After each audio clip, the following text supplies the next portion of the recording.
Welcome friends. आइए मेरे साथ सीटेट क्रैक करते हैं। 3 seconds 1 mark गारंटीड। चलिए शुरू करते हैं। पहला सवाल 1 from history. The subsidiary alliance was introduced by which governor general? A. Warren Hastings, B. Lord Wellesley, C. Lord Dalhousie, D. Lord William Bentinck. Answer is B. Lord Wellesley. Lord Wellesley introduced the subsidiary alliance system in 1798. Under this, Indian rural had to accept British supremacy, station a British army in their territory and pay for its maintenance, effectively losing their independence. So, Wellesley, war and weaknesses. He used alliances to win wars and make kings big. Number, which event marked the beginning of British rule in India? A. Battle of Buxar, B. Battle of Plassey, C. First War of Independence, D. Regulation Act of 1773. Answer is B. Battle of Plassey. The Battle of Plassey in 1757 marked the beginning of British rule in India. After defeating Sirajud-Daulah, the British East India Company gained political and economic control over Bengal, laying the foundation of their empire. So, the memory hack for this question is P for power and plunder. British government political power and started the plunder of India in Plassey. So P, power, plunder is the keyword. Question number 3. Who was the first Governor General of independent India? A. Lord Mountbatten, B. C. Rajgopalachari, D. Rajendra Prasad, D. Jawaharlal Nehru. Answer is A. Lord Mountbatten. Lord Mountbatten was the last viceroy of British India and the first Governor General of independent India during 1947 and 48. C. Rajgopalachari became the first Indian Governor General after him. So the British Viceroy became the first Governor General of India and then India over. Now questions from geography. Which one of the following is renewable resource? A. Coal, B. Petroleum, C. Solar energy, D. Natural gas. Answer is C. Solar energy. Solar energy is renewable resource at its naturally replenished and inexhaustible. Coal, petroleum, and natural gas are non-renewable fossil fuels that take millions of years to form. So go green for CTEC. Remember, sun, sustainable. Solar is sustainable. Fossil fuels are finite. So these are the tricks of letters. Question: the Earth's axis is tilted at an angle of A 22.5 degree, B 23.5 degree, C 24.5 degree, D 66.5 degree. Answer is B 23.5 degree. The Earth axis is tilted at the angle of 23.5 degree. Earth is tilted from the perpendicular to its orbital plane. This tilt is responsible for changing the season on Earth. So always remember, this is important. Question number 6. Which type of agriculture is practiced on a small plot of land using simple tools and family labor? A. Plantation agriculture, B. Shifting agriculture, C. Intensive subsistence agriculture, D. Commercial agriculture. Answer is C. Intensive subsistence agriculture. It is practiced in densely populated regions of monsoon Asia. Farmers use small plots of land with simple tools and family labor to produce enough food for their own consumption. Intensive means intense family effort on small land, unlike commercial farming, which is all about big business. Now, question from social and political life. Which of the following is not a fundamental right in the Indian Constitution? A. Right to equality, B. Right to freedom, C. Right to property, D. Right against exploitation. Answer is C. Right to property. The right to property was removed as the fundamental right by the 44th Amendment Act of 1978. It is now legal right under Article 300A. So you are getting 3 answers. the date of 44th Amendment, and legal article right under 300A, and there are other three are the parts of six fundamental rights. So property is not a fundamental right anymore. It is just a legal right now. So you have to remember this question. Who is the head of the state government in a state? A, Chief Minister; B, Governor; C, President; D, Prime Minister. Answer is B, Governor. The governor is the constitutional head of a state government appointed by the president. The chief minister is the head of elected council of ministers and real executive authority of the state.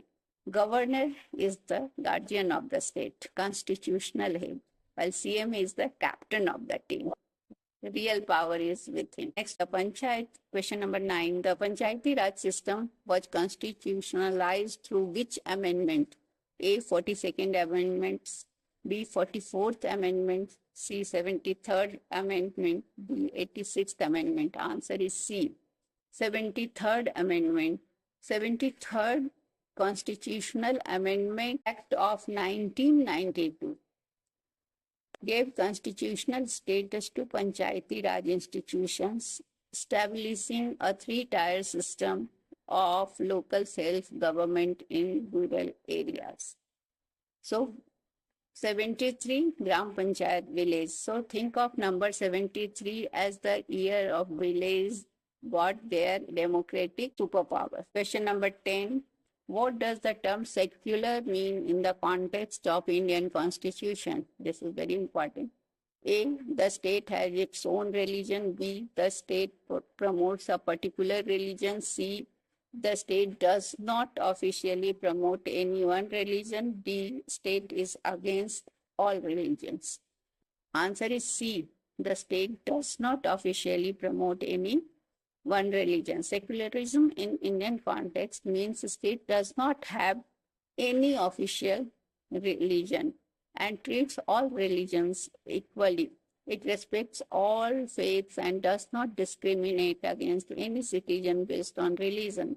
So, India's superpower is secular and all are equal in the eyes of state. Now, question from social science pedagogy. Question number 11.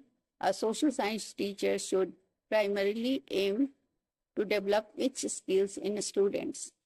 A, memorizing facts and dates. B, rote learning of definitions. C, critical thinking and problem solving. D, writing long answers.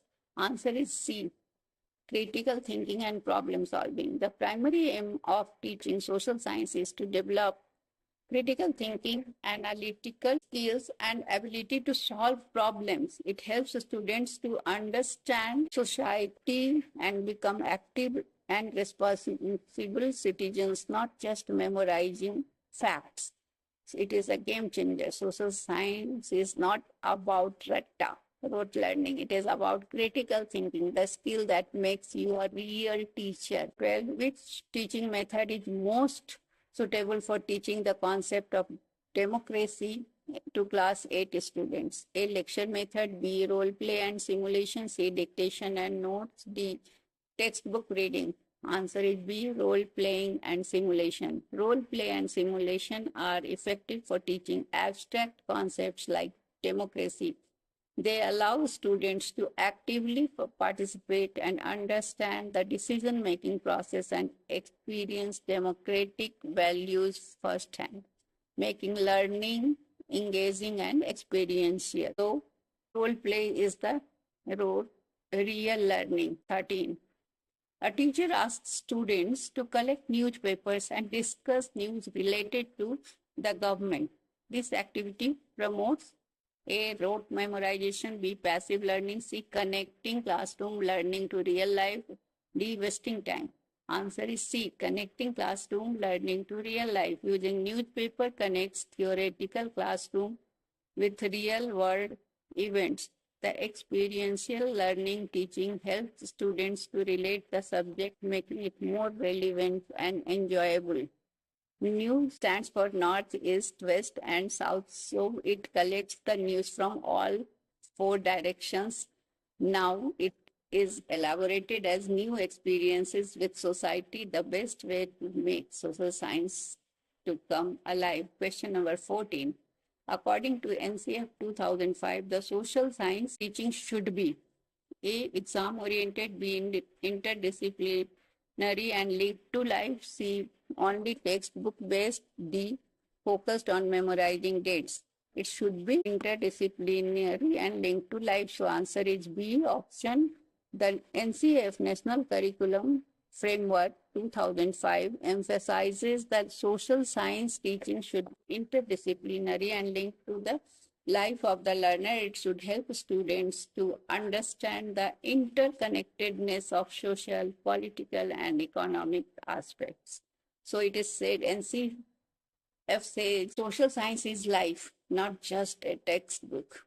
So connect study to real life for best learning. 15. Which of the following is not effective strategy for teaching social science in a diverse classroom? A. Using multilingual resources. B. Including examples from various cultures. C. Using only one standard textbook for all. D. Encouraging group discussions. So, which is not? C. Option C, using only one standard textbook for all. In a diverse classroom where all type of students are there from all cultures and all sects and religions and social strata, using only one standard textbook for all is not effective. Teachers should use multilingual resources, include examples from various cultures, and encourage group discussions to cater the diverse learning needs and backgrounds. So inclusive teaching, one size does not fit all. So ditch the single textbook, use multilingual resources and diverse examples for a truly inclusive classroom. So if you like the video, please share and subscribe. Thank you.